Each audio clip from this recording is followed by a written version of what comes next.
Hello and welcome to my channel. आज है 7 सितंबर और 7 सितंबर करंट अफेयर्स को दिखाएं। वीडियो में आगे बढ़ने से पहले वीडियो अगर अच्छा लगे तो लाइक शेयर एंड सब्सक्राइब जरूर करें। चलिए इसका पहला क्वेश्चन देखते हैं। पहला क्वेश्चन कौन सा है? Association for talent development ATD 2021 best award किसने जीत लिया है? तो ATD 2021 का बेस्ट अवार्ड किसने जीता है? NTPC ने, BPCL ने, BHEL ने या पावर ग्रिड ने? नेशनल थर्मल पावर कॉरपोरेशन ने जीता है या भारत पेट्रोलियम कॉरपोरेशन लिमिटेड ने या भारत हैवी इलेक्ट्रिकल लिमिटेड ने या पावर ग्रिड ने? तो ऑप्शन डी सही है, पावर ग्रिड ने। पावर ग्रिड ने ATP 2021 का बेस्ट अवार्ड जीता है, तो ऑप्शन डी सही है। Power grid corporation of India limited power grid ने दुनिया भर के 71 संगठनों की 8वीं रैंकिंग हासिल करने के बाद प्रतिष्ठित association for talent development ATD 2021 का बेस्ट अवार्ड जीत लिया। पावर ग्रिड एकमात्र सार्वजनिक क्षेत्र का उपक्रम PSU है जिसने यह सर्वश्रेष्ठ पुरस्कार ATD जीता है और यह शीर्ष 20 में शामिल केवल 2 भारतीय कंपनियों में से एक है। Power grid corporation of India limited बिजली मंत्रालय भारत सरकार के तहत एक महारत्न कंपनी है। पावर ग्रिड जो क्या है, भारत की एक महारत्न कंपनी है जो पावर डिस्ट्रीब्यूशन, बिजली डिस्ट्रीब्यूशन का काम करती है। Association for talent development ATD दुनिया का सबसे बड़ा एसोसिएशन है जो कार्यस्थल में प्रतिभा विकसित करने वालों को मान्यता प्रदान करता है। ग्लोबल ATD बेस्ट अवार्ड प्रतिभा विकास उद्योग में सबसे कठोर और प्रतिष्ठित मान्यता है। यह एसोसिएशन दुनिया भर में ऐसे संगठनों को मान्यता देता है जो प्रतिभा विकास के माध्यम से उद्यम व्यापी सफलता का प्रदर्शन करते हैं। सबको इसको क्या करता है, इसको प्राइज अवार्ड देने का काम करता है।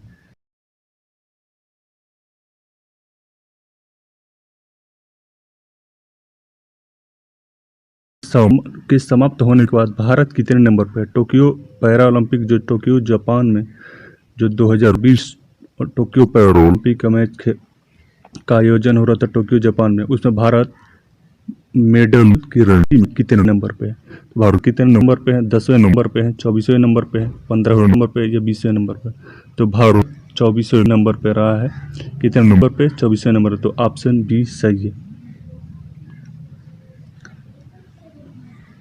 टोक्यो पैरा ओलंपिक के समाप्त होने के बाद चीन 96 स्वर्ण, 96 स्वर्ण समेत कुल 207 पदकों के साथ पदक तालिका में शीर्ष पर। ग्रेट ब्रिटेन 41 स्वर्ण के साथ दूसरे स्थान पर, जबकि अमेरिका 37 स्वर्ण के साथ तीसरे और रूस जो है 36 स्वर्ण के साथ चौथे स्थान पर है, जबकि भारत 5 स्वर्ण के साथ 24वें स्थान पर रहा है। टोक्यो पैरा ओलंपिक में भारत का पदक तालिका में 24वें स्थान पर रहा, जो उसका अब तक का सबसे सर्वश्रेष्ठ प्रदर्शन है। भारत ने इस बार एथलेटिक्स में 8, निशानेबाजी में 5, बैडमिंटन में 4, टेबल टेनिस में 1 और तीरंदाजी में 1 पदक जीता। इसके साथ भारत के खाते में 5 स्वर्ण, 8 रजत और 6 कांस्य पदक आए हैं। तो टोटल कितने पदक भारत ने जीता है? 19 पदक। इसके साथ भारत कितने नंबर पर रहा? 24वें नंबर पे रहा। अब टोक्यो ओलंपिक जो पैरा ओलंपिक 2020 के बारे में देखते हैं। इसमें चाइना जो है 96 गोल्ड के साथ पहले नंबर पे, टोटल 207 पदकों के साथ। ग्रेट ब्रिटेन 41 गोल्ड, टोटल 124 पदकों के साथ दूसरे नंबर पे, जबकि United America total 37 gold, total 104 gold कितने जीता है? 37, टोटल 104 पदकों के साथ यूनाइटेड स्टेट अमेरिका जो है तीसरे नंबर पे, जबकि रशिया जो है 36 गोल्ड और टोटल 118 पदकों के साथ चौथे नंबर पे, जबकि भारत जो क्या है इस पदक में 5 गोल्ड, 8 सिल्वर और 6 ब्रॉन्ज, टोटल 19 के साथ 24 नंबर पे। ओलंपिक खेलों में कांस्य पदक जीतने वाली लाउरीना बोरगोहेन अभी हाल ही में टोक्यो ओलंपिक जो हुए थे समर ओलंपिक, जिसमें लाउरीना बोरगोहेन ने मेडल जीता था, जिस राज्य सरकार ने समग्र शिक्षा अभियान का ब्रांड एम्बेसडर नियुक्त किया था। कौन सा मेडल जीता था लाउरीना ने? सिल्वर मेडल जीता था लाउरीना बोरगोहेन ने, जो असम की रहने वाली। कहाँ की रहने वाली? असम की। तो इसको ब्रांड एम्बेसडर कहाँ का नियुक्त किया गया है? मेघालय का, असम का, राजस्थान का या पंजाब का? तो हाल ही में उनको असम का ब्रांड एम्बेसडर नियुक्त किया गया है। समग्र शिक्षा अभियान का ब्रांड एम्बेसडर बनाया गया। अब क्या असम का बनाया गया, तो असम की राजधानी क्या है, दिसपुर। असम की राज्यभाषा का है असमिया। असम का गठन कब हुआ था, 26 जनवरी 1950 को। इसकी स्थापना कब हुई थी, 26 जनवरी 1950 को। इसके राज्यपाल जगदीश मुखी और मुख्यमंत्री हिमंत बिस्वा शर्मा है। डिफेंस एक्सपो 2022 का आयोजन किस राज्य में किया जाएगा। डिफेंस एक्सपो 2022 का आयोजन गुजरात में, उत्तर प्रदेश में, केरल में या दिल्ली में। तो डिफेंस एक्सपो 2022 का आयोजन गुजरात में किया जाएगा। तो ऑप्शन ए सही है। डिफेंस एक्सपो 11 से लेकर 13 मार्च 2022 के गांधीनगर गुजरात में होगा। कहाँ पे, 11 से लेकर 13 मार्च तक गांधीनगर गुजरात में आयोजित किया जाएगा डिफेंस एक्सपो 2022 को। अब कहाँ पे, गुजरात में। गुजरात की राजधानी क्या है, गांधीनगर। चीफ मिनिस्टर विजय रूपानी और गवर्नर क्या है, आचार्य देवव्रत। गवर्नर कौन है, आचार्य देवव्रत। स्वस्थ उत्पाद कंपनी जायडस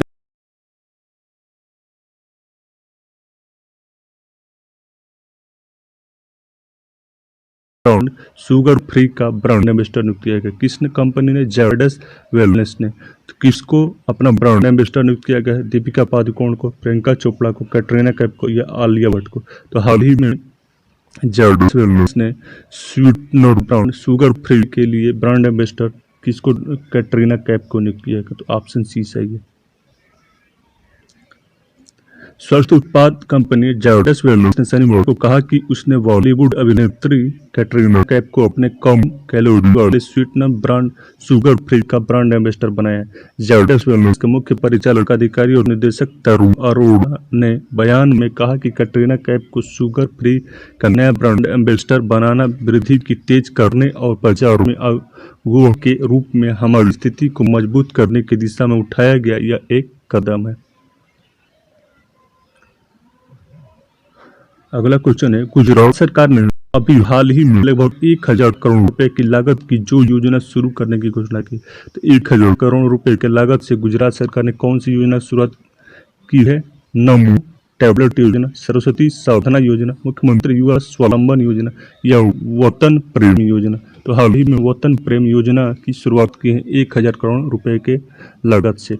अब ये जो नमो टैबलेट योजना ये भी गुजरात की ही है। सरस्वती साधना योजना ये भी गुजरात की, और मुख्यमंत्री योजना भी, मुख्यमंत्री युवा स्वावलंबन योजना भी, ये भी गुजरात ने ही शुरू किया था। अब ये जो वतन प्रेम योजना भी गुजरात ने ही शुरू किया। इसके तहत 1000 करोड़ रुपए की लागत की योजना शुरू की गई है। इस योजना के तहत, इस वतन प्रेम योजना के तहत भारत सहित विदेश में कभी भी रहने वाले गुजराती लोग इन प्रोजेक्ट का हिस्सा बन सकते हैं। 60% तक धनराशि की सहायता देकर अपनी पसंद की परियोजनाओं, गांव और एजेंसियों को चुन सकेंगे, जबकि राज्य सरकार शेष 40% आर्थिक सहायता का योगदान उस परियोजनाओं के लिए प्रदान करेगी। इस योजना के तहत दानकर्ता इस योजना के एक हिस्से के रूप में स्मार्ट क्लासरूम, प्राथमिक स्वास्थ्य केंद्र, सामुदायिक हॉल, मिड डे मील रूप, आंगनबाड़ी, पुस्तकालय, स्टोर रूम, व्यायामशाला, जल पुनर्चरण प्रणाली, सीसीटीवी कैमरा निगरानी प्रणाली, झील सौंदर्यीकरण, सीवेज उपचार संयंत्र और पानी की टिकिया और सौर स्ट्रीट लाइट, बस स्टैंड और ट्यूबवेल के निर्माण में अपना योगदान कर सकते हैं।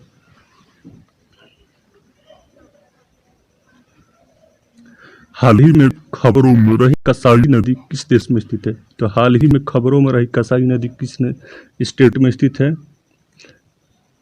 किस देश में स्थित है, वेनेजुएला में, नाइजर में, कांगो लोकतांत्रिक गणराज्य में या बेलारूस में। तो हाल ही में खबरों में रही कसाई नदी जो है कहाँ पे स्थित है, कांगो लोकतांत्रिक गणराज्य में स्थित है। तो ऑप्शन सी सही है।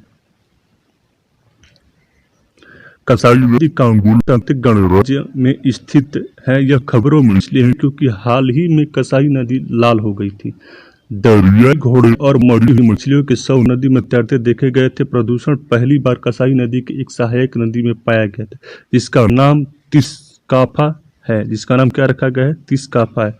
कसाई कांगो नदी की एक सहायक नदी है। यह प्रदूषण अंगोला में 3 खनन सुविधाओं में रिसाव से उत्पन्न होता है। शोधकर्ताओं को भूजल की स्थायी प्रदूषण कंटेनमेंटेशन की संभावना का भी डर है।